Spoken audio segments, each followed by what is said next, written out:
I worked in a string of odd jobs, different manual labor jobs, and realized that that was not going to be a career for me. So, and making believe and pretending was something I'd done since I was a kid, and realized I could make a living at it. There are actors who spend an entire career trying to become Hollywood stars. They chase the leading roles, the magazine covers, the glamorous premieres, and the kind of fame that burns brightly for a few short years. Then there are the rare few who seem almost determined to travel in the opposite direction. They avoid the spotlight whenever possible, refuse to fit neatly into any category, and somehow become unforgettable precisely because they never tried to be like everyone else. James Spader belongs to that second group. For more than 4 decades, he has fascinated audiences by portraying men who are intelligent, mysterious, unsettling, and often impossible to fully understand. He wasn't the handsome hero riding in to save the day, nor was he the charming romantic lead audiences expected. Instead, he became Hollywood's master of complicated souls, finding humanity inside characters that most actors would have avoided altogether. And perhaps that's why, even after all these years, James Spader remains one of the most intriguing performers of his generation. His story began far away from the flashing cameras of Los Angeles. Born in Boston, Massachusetts in 1960, James Todd Spader grew up in a household where education mattered more than celebrity. Both of his parents were respected teachers, creating an environment where curiosity, discussion, and independent thinking were encouraged every day. It was a childhood shaped by books rather than movie studios, by conversation rather than ambition. Those early influences would quietly leave their mark on the young boy, giving him an intellectual depth that audiences would later recognize in so many of his performances. His future appeared almost predetermined when he enrolled at the prestigious Phillips Academy in Andover, one of America's most respected preparatory schools. For many students, the path from Phillips Academy led directly to Ivy League universities and successful professional careers. James Spader could easily have followed that road. Instead, at just 17 years old, he made a decision that surprised almost everyone around him.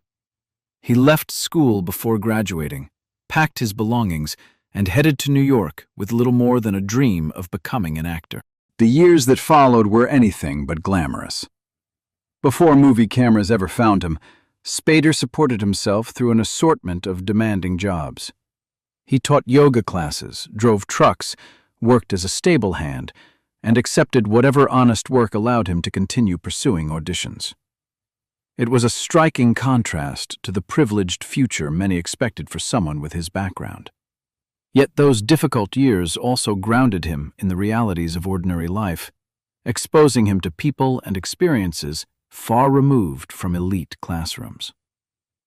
By the early 1980s, those sacrifices finally began to pay off. Hollywood noticed the handsome young actor with the piercing eyes and unmistakable screen presence. But while the industry saw the potential for another leading man, James Spader was already preparing to become something far more unusual, a performer who would build an extraordinary career by refusing to play the ordinary hero.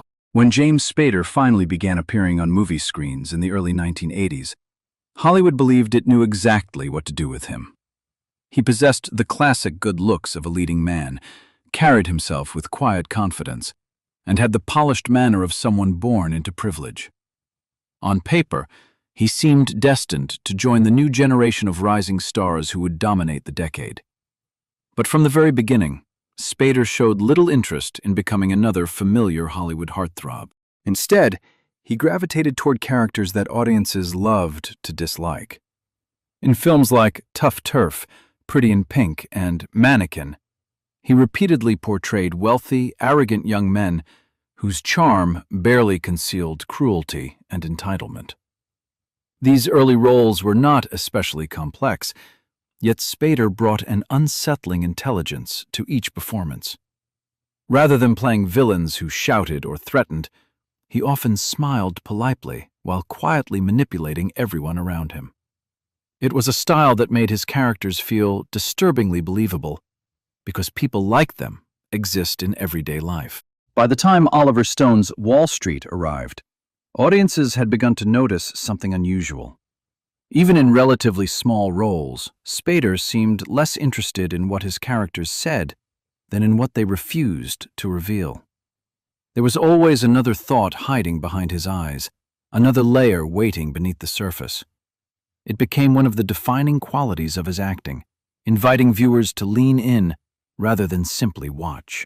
Then came the film that changed everything. In 1989, Steven Soderbergh's independent drama Sex, Lies, and Videotape introduced audiences to a version of James Spader unlike anything Hollywood had seen before. As Graham Dalton, a deeply withdrawn drifter who recorded women discussing their most intimate experiences, Spader delivered a performance built almost entirely on silence, restraint, and emotional mystery. Graham was not a traditional hero, nor was he an obvious villain. He was lonely, damaged, painfully awkward, and emotionally disconnected, yet impossible to dismiss. The film became a landmark success, earning international acclaim and helping ignite the American independent film movement. Spader himself won the Best Actor award at the Cannes Film Festival, instantly transforming him from a promising young actor into one of the most respected performers of his generation. Yet perhaps the most remarkable part of this breakthrough was the choice he made afterward. With Hollywood finally ready to offer him conventional stardom, James Spader quietly turned in the opposite direction once again. Rather than using his Cannes triumph as a stepping stone toward blockbuster fame, James Spader did something that seemed almost unthinkable in Hollywood. He leaned even further into the kind of characters that most leading men avoided.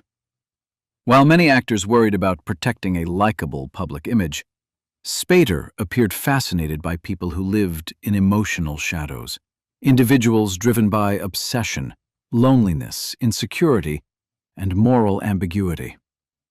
It was a decision that would define the next decade of his career. In White Palace, he portrayed a reserved widower whose unexpected romance challenged his carefully constructed world. The performance revealed a softer, more vulnerable side of Spader, proving that beneath his cool exterior, he could communicate deep emotional conflict with remarkable subtlety. Soon afterward came Bad Influence, where his ordinary businessman slowly unraveled after falling under the spell of a dangerously charismatic stranger. Rather than relying on dramatic outbursts, Spader allowed the audience to witness a gradual psychological collapse, making the transformation all the more believable. That fascination with fractured identities continued in Dream Lover, where love gradually gave way to suspicion, obsession, and paranoia. Once again, Spader seemed less interested in telling a conventional thriller than in exploring how easily trust can dissolve when fear takes control. Throughout these performances, a pattern became unmistakable. His characters often found themselves trapped between victim and manipulator, never fitting comfortably into either role. They were deeply flawed people searching for connection while simultaneously sabotaging it. Then, in 1994, James Spader briefly stepped into more familiar Hollywood territory with Stargate. As the brilliant linguist Dr. Daniel Jackson, he played one of the few genuinely heroic characters of his career. His intelligence, curiosity, and understated warmth made the role memorable, and the film became a major box office success. Many believed this would finally be the beginning of Spader's transformation into a mainstream movie star. But once again, he surprised everyone. Instead of pursuing bigger action films or franchise opportunities, he quietly returned to the kind of stories that had always interested him most. Films like Crash and later Secretary pushed audiences into deeply uncomfortable psychological territory, examining desire, identity, and power with unusual honesty. By the end of the 1990s, it had become clear that James Spader was no longer simply an actor choosing unusual roles. He had become one of cinema's most fearless explorers of the human mind, building a career unlike anyone else's in Hollywood. By the early 2000s, many actors of James Spader's generation were struggling to adapt as Hollywood changed around them. Some faded quietly from view, while others found themselves repeating the same familiar roles.